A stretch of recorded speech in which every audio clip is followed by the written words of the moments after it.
Are your stamped focal images or magazine focal images just too small for the substrate that you want to work on? Well, I've got a solution for you, or several solutions. Let's get started. So this is a magazine picture that I found, and I want to work on my 9x12 Canson Mixed Media Art Journal. Now, one of the things that you can do right off the bat is if one is too small, use multiple. So I'm going to use all three of these girls on my art journal page. Now, the next thing you can do is tie your background into something that's on there. There's that check on her skirt, and I'm going to incorporate that into the background. So that's the second tip.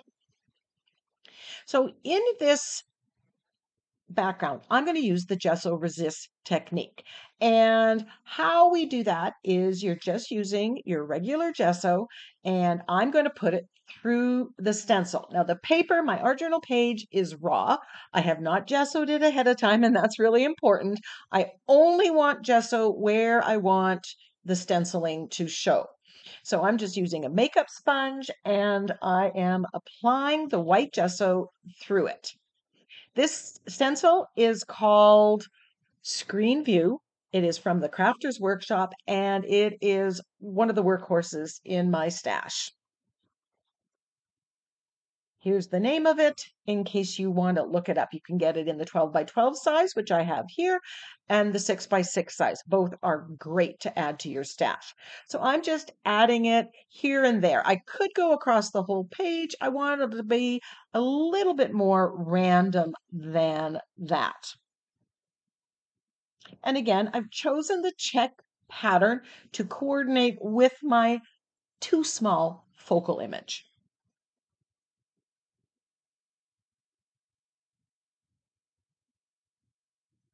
Now it's really hard to see, but if I hold it up to the light, you might be able to see the gesso on there. Giving it a good dry before I move on to the next step. But before that, I decided I wanted to add just a little bit more of that check pattern once I could see exactly where I've had it.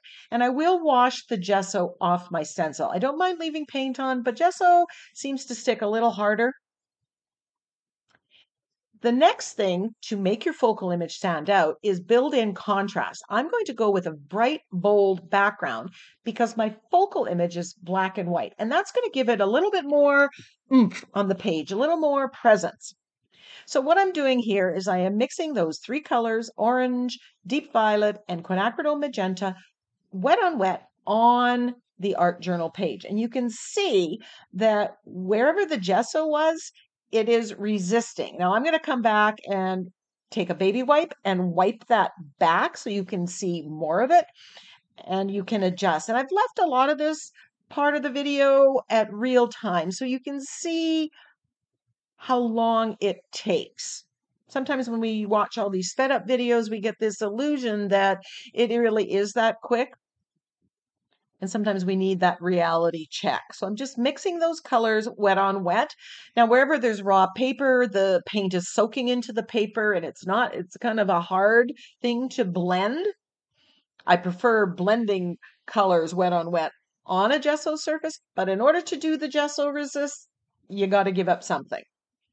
So I'm just working my way around and colorizing this. I want some randomness. I want some straight orange, some straight quinacridone magenta, but I know these colors blend well together and make other interesting colors that are just going to be very pleasing to the eye. And just like magic, you have those checks showing up. Now, another thing, if you are having a smaller focal image, you want it to be front and forward.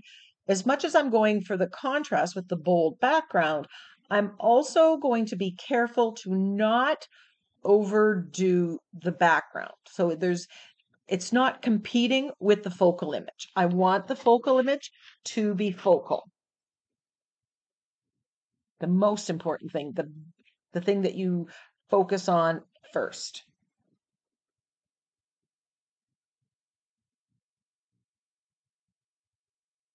love how these three colors work together. They are deep and rich and warm. Then they remind me of fall.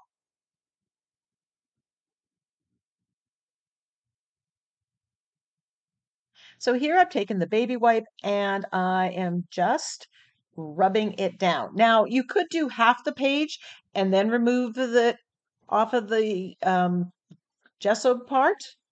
That might come up a little easier. You want to move fairly quickly. You don't want to delay because it'll just get harder for you to pull up the paint off of the gesso.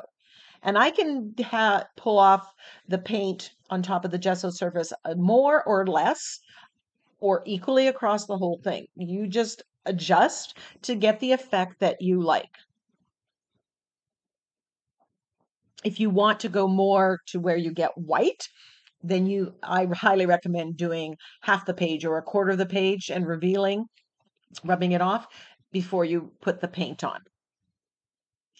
Another tip is you can use rubbing alcohol on your rag or your baby wipe, and that will further help lift the paint off of the gessoed surface.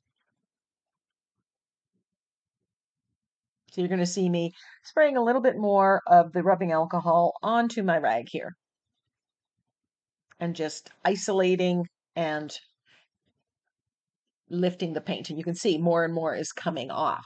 Now, someone might say, well, Karen, I could just stencil white on there and get a similar effect. Similar, yes, not exactly the same.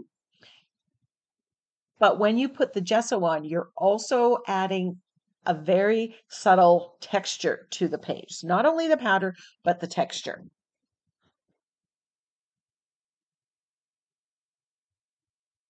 And remember, I didn't want it solid white. I don't want my background to compete with my small focal images.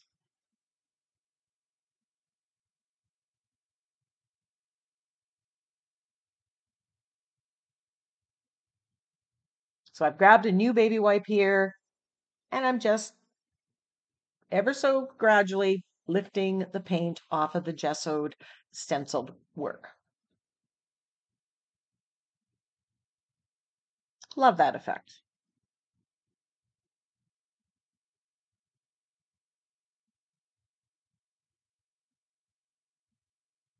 So now I want to add a little bit more detail. And this was a silicone trivet mark maker. It was a silicone trivet that I bought Dollarama, Dollar Tree, and I just cut off. It was round, and I just made a square to use as a mark making tool. And I'm playing up that cross hatch square that was on her skirt, but I'm adding a little bit of black because it looks good, the contrast with the colors that are here, but it's also my black and white focal, but it's a little bit finer, it's a little bit smaller scale. Again, don't want the background to overwhelm my focal image. So I'm really playing up that cross hatch thing. I have a thing for lines and squares lately.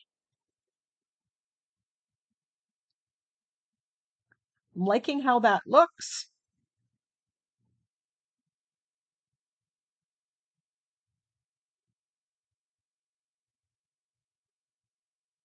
You can do the same thing I'm doing with the magazine picture with stamped images. Often our stamped images are a little too smaller. So again, if you use 3 stamped images instead of 1, that's going to give it weight. If you use contrasting colors, if you make sure that the background doesn't overwhelm,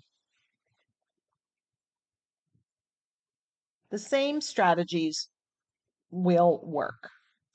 So here I'm grabbed my script stamp. I think this is a French script stamp. I'm putting white acrylic paint on it and just adding a little bit of white. I'm keeping that small scale because again, I don't want my background to overwhelm.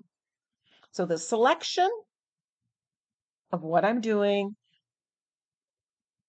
is being guided by my choice of focal image.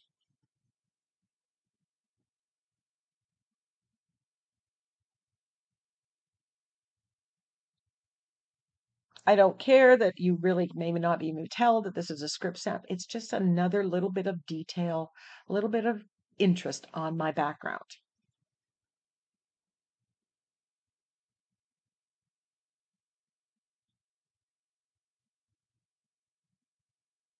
If you're looking for focal images that are larger scale, another solution is to actually source out larger scale focal images. Napkins are a great source of larger scale focal images that are relatively inexpensive. And I'll link Ninny's Napkins where you can get some beautiful napkins that you can incorporate into your artwork. And if you want to know how to do that, check out my videos. I've got tons of videos where I'm doing that. So now I've grabbed another stamp and I'm going to use black paint. This stamp has kind of a similar crosshatch, but I'm also adding the circle here. And you're going to see later why I've chosen a circle, but I didn't want solid. I didn't want a solid circle. My stamp doesn't stick to my acrylic block anymore, so I'm just using painter's tape to adhere it. It's not a perfect solution, but it does work.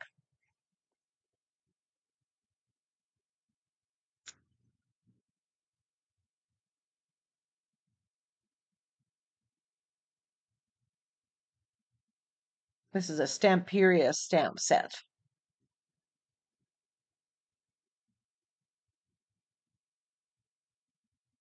And I'm not worried if I don't get a perfect stamp because this is mark making, not stamped images per se.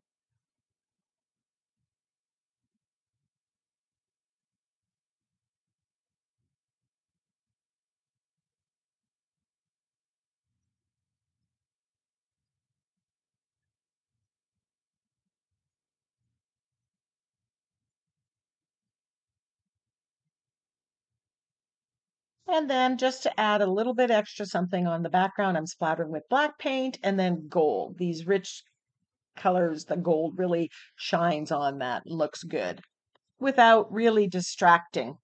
But a little bling is always nice to have.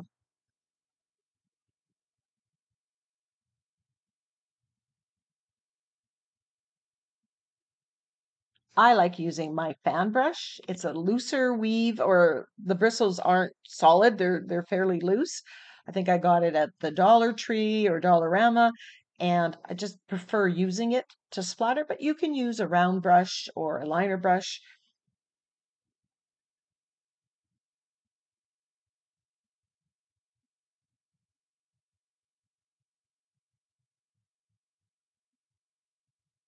And I globbed it up. I'm going to touch that up with paint and fix my glob.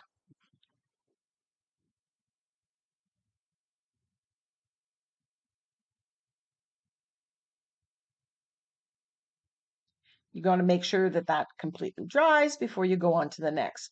Now, all along, I thought I was just going to put it down in that rectangular shape. And then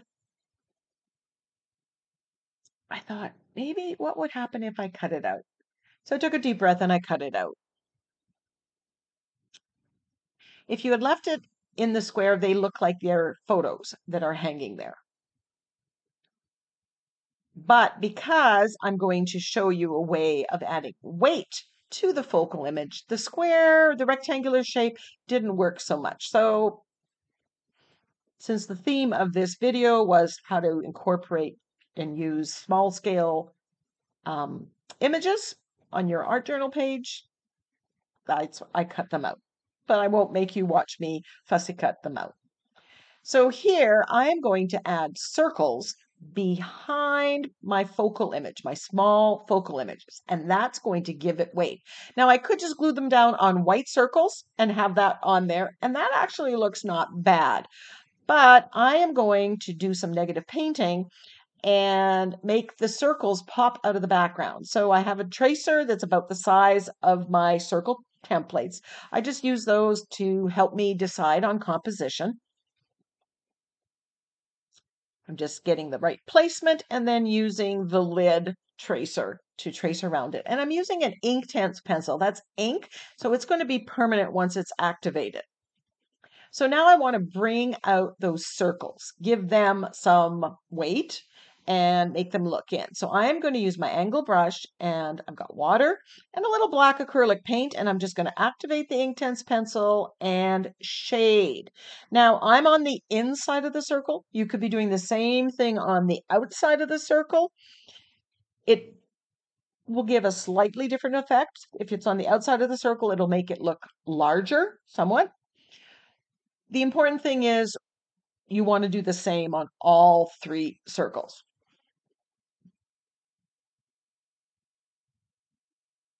So here I'm going around and I'm shading, and that's making that circle pop out as if it's was actually glued on top. It gives a kind of maybe a little bit of a 3D effect. And then I could do the same thing with the other circles. I really don't like that circle stamp that's right in the middle of that circle, so I'm going to have to deal with that later.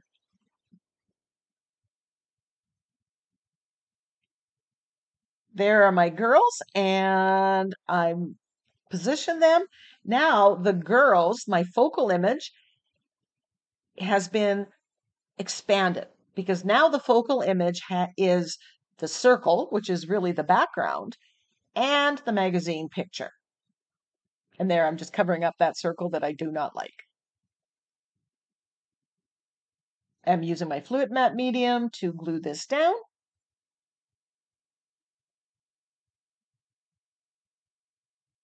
So we have 3, not 1. We have made the contrast so it stands out. Now I'm going to add, I have star punch outs and some sentiments from my short and sweet sentiment pack. So my focal image now, instead of just the one magazine picture, is the magazine picture with the circle, the star, and the sentiment. That all becomes a focal image.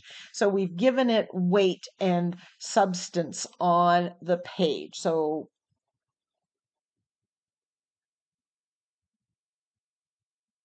I hope you'll try some of these tips with your stamped images that are too small or magazine pictures. You can also combine it with other elements from other printables, other magazine pictures, combine things together. Here's another way just to add weight to it. I am shading around my images. This again makes it look a little 3D, it stands out, and it gives it more presence on the page. You're tricking the eye into making it seem that it is bigger.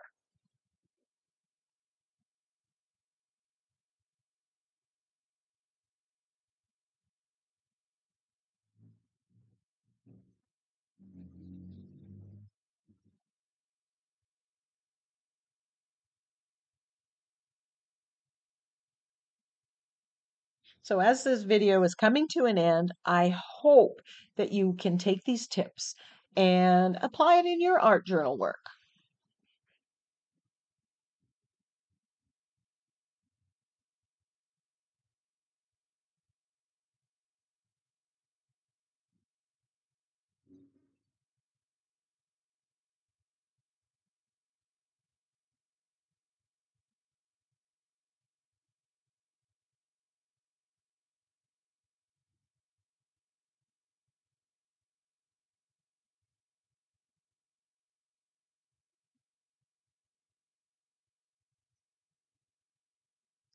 I love the colors of this page. I love that magazine cutout, and I'm so glad that I found a way to use it on a larger art journal page. Until next time, go get creative.